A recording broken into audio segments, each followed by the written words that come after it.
to you today about pitch pipes. You can make them out of all plastic tubes. PVC, like you use in plumbing, or from something like this. This is the spool from the inside of a cotton mill. If you apply pressure to the end of it, it creates a pitch noise. So, if you take more of these and connect them with a bit of masking tape,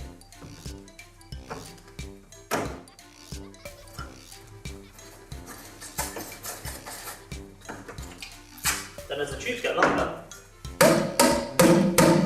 the pitch of the tube becomes lower. So if you put many of these connected together, you can create a wide range of pitches. For example, here's one I made earlier. This is just a clothes dryer, and I have masking tape all the tubes to it. Now to play it, you can take, this is just a bit of corkboard, you can use a piece of quite thick but flexible card or some flip flops, and you just tap the answer button.